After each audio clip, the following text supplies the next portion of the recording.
Hola, hola, ¿cómo están? Muy buenas noches, buenos días, buenas tardes. Independientemente de la hora en que vean esta presentación, el día de hoy el Club de Auditores Hispanos presenta la sexta sesión del curso virtual especializado de Auditoría Integral. El día de hoy tenemos en plataforma al doctor Jefferson Valdivia, gerente senior de la firma de auditoría en KPMG Perú. Para nosotros, un honor y un privilegio poder contar con su apoyo y su colaboración. Doctor Jefferson, muy buenas noches. Tiene usted el micrófono habilitado. Iniciamos con esta sesión que nos convoca para el día de hoy.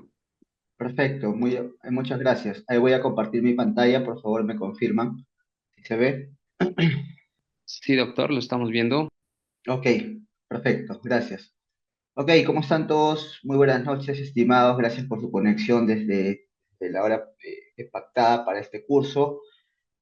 Continuando con la sesión anterior, el día de hoy vamos a tener la continuación de lo que son la parte de controles, ¿no? Que habíamos visto el día miércoles, y también el tema programado para el día de hoy, que es la NIA 500 con respecto a evidencia de auditoría, y también la NIA relacionada a confirmaciones, ¿no? Como parte del proceso de auditoría. Entonces va a ser una clase bastante interesante, ¿no? Y espero que, al igual que en la sesión anterior, ¿no? Haya bastante participación, intervención por parte de los que se están conectando a la plataforma el día de hoy, ¿no? Ya que, como han podido ver, bajo esa dinámica se construyen mejor los conceptos.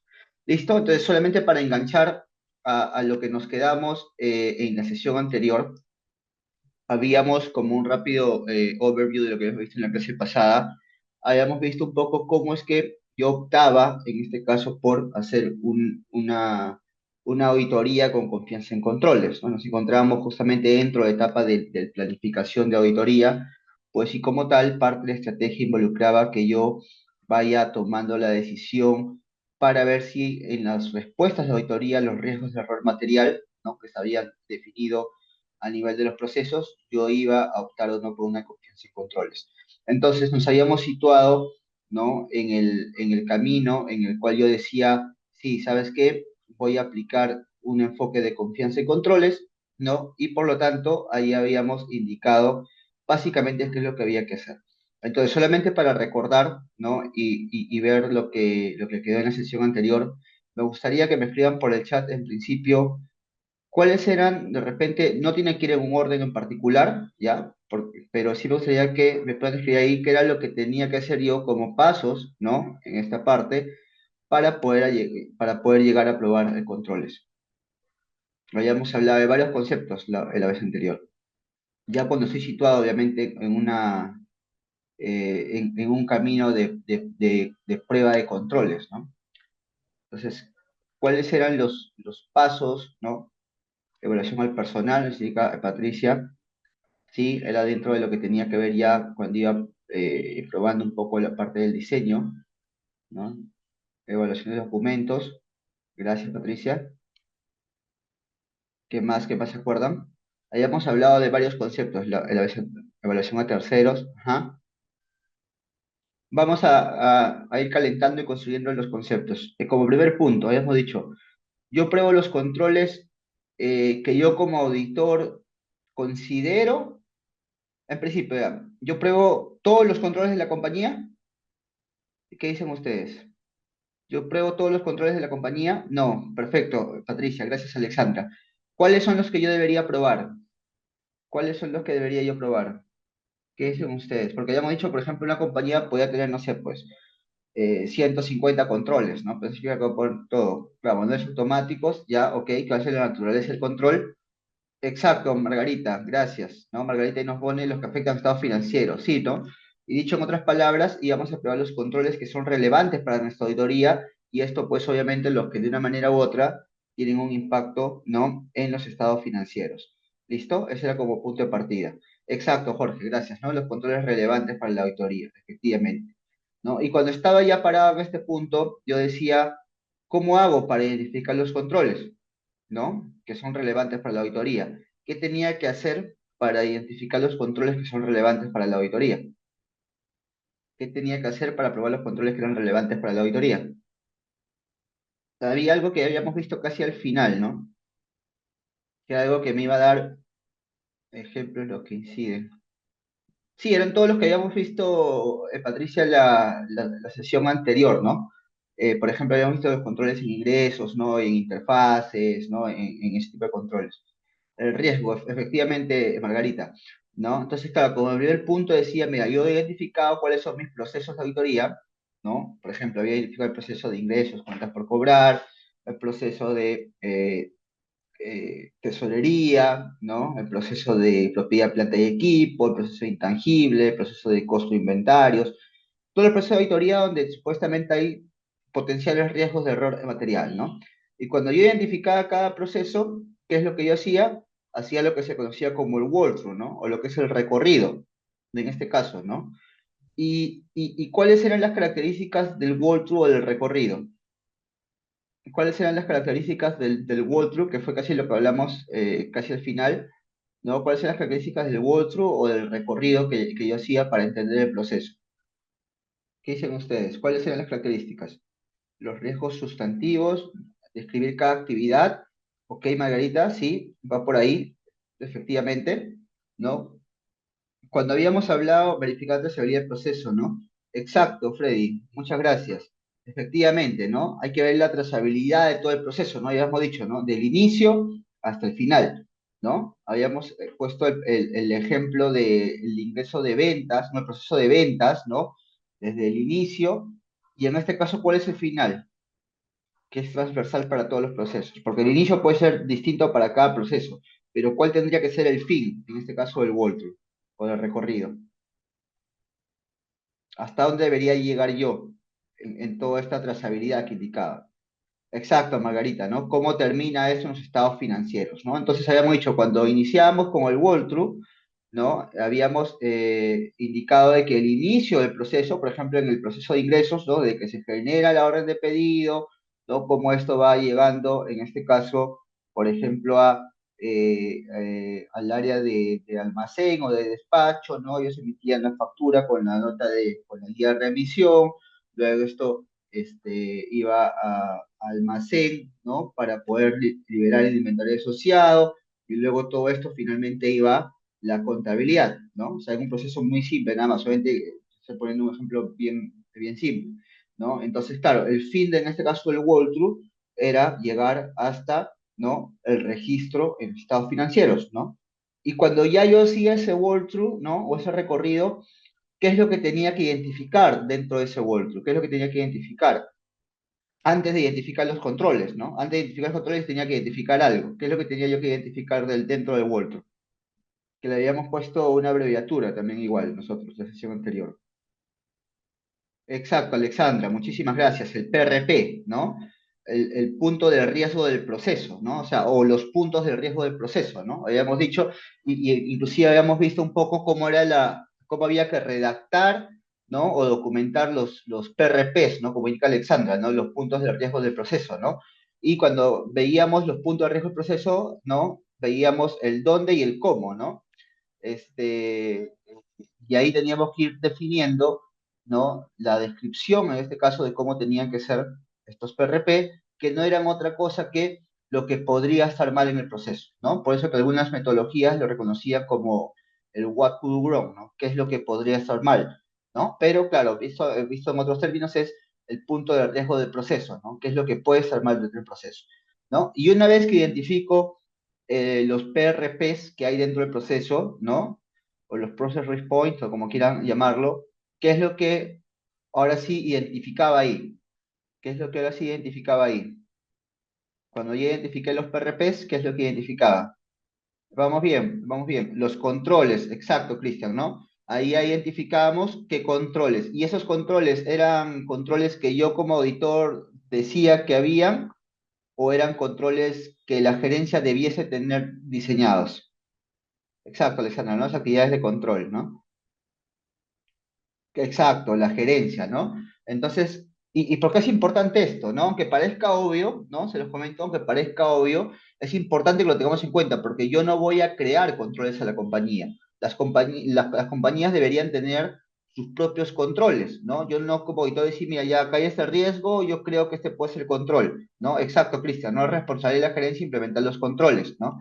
Y ahí habíamos visto, justo viendo un poco de la línea anterior, ¿no? Que una deficiencia de control nacía porque la compañía podría tener controles que no responden al riesgo o podría ser una deficiencia porque, ¿no? La compañía no tenía controles para ese riesgo en particular, ¿no? Habían de esos dos tipos de deficiencias de control, ¿no? Existían, pues no cubrían el riesgo o eran inefectivos o simplemente no existían, ¿no? Entonces, pero partieron nuevamente de lo que decía la gerencia o de lo que tenía la gerencia. Ok, vamos muy bien. Y una vez que identificaba los controles, ¿qué es lo que tenía que evaluar en ese punto? ¿Qué es lo que tenía que evaluar en ese punto? Con respecto a esos controles que la compañía tiene para responder a esos PRPs. ¿Qué es lo que tenía yo que identificar? Algo importante que me iba, ¿no? A delimitar el alcance, en este caso, de la evidencia. Antes de la eficiencia, Isabel, antes de la eficiencia, inclusive antes del diseño, en este caso, porque lo que vamos a hacer ahorita es el diseño, ¿no? Y el testeo de la eficiencia. Exacto, Margarita, perfecto, el riesgo, ¿no? Teníamos que identificar el riesgo del control, ¿no? Porque el riesgo de control me iba a marcar la ruta de qué tanta evidencia yo iba a necesitar, ¿no? Y cuando habíamos hablado del riesgo, ¿no? Habíamos hablado que podría haber un riesgo, por ejemplo, base, un riesgo elevado, significativo, e inclusive un riesgo significativo mayor, ¿no? Significativo más, que eran los niveles básicamente de riesgo que podían haber, ¿no? Y en este caso, cuando evaluaba los riesgos que yo tenía, ¿no? Que yo tenía del control, como que tomaba un punto de partida para ver más o menos el nivel del riesgo. Por ahí creo que lo habían comentado, como que tomaba yo partida como punto de evaluación del riesgo de control.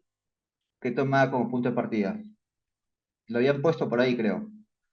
Exacto, el riesgo inherente, en este caso, del riesgo de error material, ¿no? Del RMM, si le quieren poner así, exacto, el riesgo inherente, ¿no? Tomaba como punto de partida el riesgo inherente de esa, que está asociada a esa cuenta, ¿no? Y habíamos dicho que para el riesgo de control, yo tomaba preliminarmente, ¿no? El riesgo inherente que había evaluado, ¿no? Y podía ser ese mismo o podía ser uno mayor, ¿no? Dependiendo si adicionalmente esa actividad de control como tal podría tener algunos factores, ¿no? Que bajo mi juicio yo dijera, oye, mira, de repente el riesgo inherente fue base, pero yo acá veo que de repente, no, pues acá sí, porque hay muchos temas manuales, ¿no? Un poco informales, etc., lo puedo considerar como elevado, como significativo, ¿no? Y para eso habíamos puesto el ejemplo de, por ejemplo, el riesgo significativo en ingresos, ¿no? Como riesgo inherente, y habíamos dicho que el riesgo de control podía ser significativo o significativo eh, plus, ¿no? Significativo más, ¿no? Que era un nivel más, ¿no? Pero siempre tomaba como punto de referencia el riesgo inherente, ¿no? Y podía ser ese mismo o el adicional. Perfecto. Entonces, en estos minutos ya hemos hecho la recapitulación de lo que hemos visto la vez anterior. Ahí nos quedamos, ¿no? Dijimos, ok, ya definí, ¿no? Ya hice mi walkthrough, ya identifiqué, ¿no? Los puntos de riesgo del proceso, ¿no? Ya identifiqué qué controles tiene la compañía diseñado para esos puntos de riesgo del proceso y evalué un poco cuál podría ser el riesgo del control. Entonces, ¿qué es lo que pasa ahí? ¿No? Y ahora sí entramos a lo que está en pantalla. Cuando llego a ese punto, ahora sí, ¿no? ¿Qué es lo que tengo que hacer? En grandes resúmenes, lo que nos piden es, tengo que probar el diseño e implementación de esos controles, ¿no? Y posteriormente tengo que probar el testeo de la eficacia operativa del control, que era lo que su compañera había comentado, ¿no? Entonces tengo que hacer esos dos. Pero pueden darse los casos donde solamente tenga que hacer uno de ellos. ¿Qué dicen ustedes? Pues yo primero tengo que probar el diseño y la implementación de los controles y luego tengo que probar el testeo de eficacia operativa. Pero ¿en qué casos creen ustedes que solamente pruebo uno de ellos? Eh, ok, Cristian, pero imagínate en un escenario donde sí voy a ir por enfoque en controles. ¿En qué casos solamente puedo probar uno de ellos? Eso lo vamos a ver, pero igual me gustaría si más o menos se entiende la asociación, ¿no? Tengo el diseño de implementación, tengo el testeo de eficacia operativa, pero ¿en qué escenarios creen ustedes, o sea, suéltenlo como ideas, podría probar solamente uno de ellos? ¿Alguna idea por ahí? Ok, Rubí, va más o menos por ahí, pero en grandes rasgos, ¿no? Yo digo, mira, voy a probar primero el diseño y la implementación del control, pero ¿qué pasa si el diseño y implementación del control ya de por sí es inefectivo? ¿Tendría, creen ustedes, que probar el testeo de ese control? No, ¿no? Teóricamente cuando ya el diseño e implementación del control se cae, como así se le conoce así en auditoría, cuando se cae el control, ¿no? A nivel de diseño, ya no tendría que ir al testeo de eficacia operativa. Solamente llego al testeo de la eficacia operativa del control cuando en este caso, ¿no? El diseño y la implementación es efectivo. ¿Ok? Entonces, ese es simplemente un resumen de lo que vamos a ver un poco en estas láminas que nos faltaron, ¿ya? Claro, se tendría que probar Mayra siempre, y cuando el diseño de implementación sea efectivo, ¿no? Por eso que yo primero empiezo a probar cómo la compañía ha diseñado e implementado el control. Y si yo considero o si concluyo que el diseño y la implementación del control es efectivo realmente, recién empiezo a probar el control a nivel de todo el año, ¿no? Pero primero pruebo que el diseño y la implementación esté correcto, ¿no? Entonces, ese es un poco lo que vamos a ver en las láminas que estaban faltando, ¿no? El diseño y la implementación y cómo ya posteriormente prueba el testeo de la eficacia operativa. ¿Ok? Entonces, ¿por qué es importante? Ya personalmente salió una raya. No sé quién está. Voy a poner esto y voy a compartir porque salió con una raya en la pantalla. Ya, ahora sí. ¿Por qué es importante? Nosotros evaluamos el diseño e implementación para ayudarnos a diseñar procedimientos de auditoría adicionales que respondan a los RMMs, ¿no? Ya habíamos visto, obviamente, si yo voy por un enfoque de confianza en controles, ¿no? La evidencia que iba a tener a nivel del control me iba a soportar un poco más la evidencia a nivel de riesgo de error material, ¿no? ¿Y qué dice? Si el diseño de implementación no se evalúa correctamente, es posible que no identifiquemos, ¿no? Si las actividades de control no abordan adecuadamente los riesgos identificados, ¿no? Si las deficiencias podrían pasarse por alto, en circunstancias más graves, si podríamos emitir una opinión de auditoría incorrecta. Entonces, acá en este punto es muy importante entender, ¿ya? Que el diseño de implementación, y esto amarra un poco con lo que hemos venido hablando en la introducción, tiene que responder al riesgo, ¿no? Es justamente lo importante de probar el diseño y la implementación del control es que primero la compañía tenga diseñado efectivamente el control y que esté en la prueba que voy a hacer del diseño funcionando o operando de manera correcta, ¿no? Y sobre todo que responda al riesgo, que es lo más importante, ¿no? Ya habíamos visto la vez pasada ejemplos de algunos riesgos de error material, ¿no? El tema del corte con respecto a los pasivos, y habíamos indicado ahí, ¿no? De que era importante que yo tenga que evaluar si realmente el control respondía a eso, ¿no? Porque la compañía puede tener un control en compras, ok, puede tener un control pasivo, ok, pero ese control puede que no necesariamente esté respondiendo, ¿no? A todos los riesgos de error material, ¿no? O que no esté respondiendo al punto de riesgo del proceso como tal.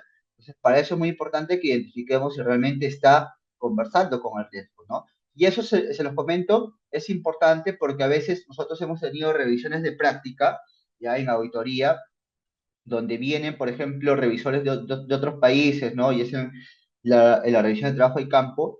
Y uno de los puntos que a veces usualmente pueden surgir o siempre entran en discusión es que el diseño y la implementación del control muchas veces no conversa contra el riesgo, ¿no? Justo respondiendo a la pregunta de José Garay, ¿no? O sea, el control tiene que responder realmente al riesgo. Por ejemplo, la vez pasada, no sé si se acuerdan, cuando vimos el miércoles este riesgo que estaba relacionado directamente, ¿no? A que los pasivos estén registrados, ¿no?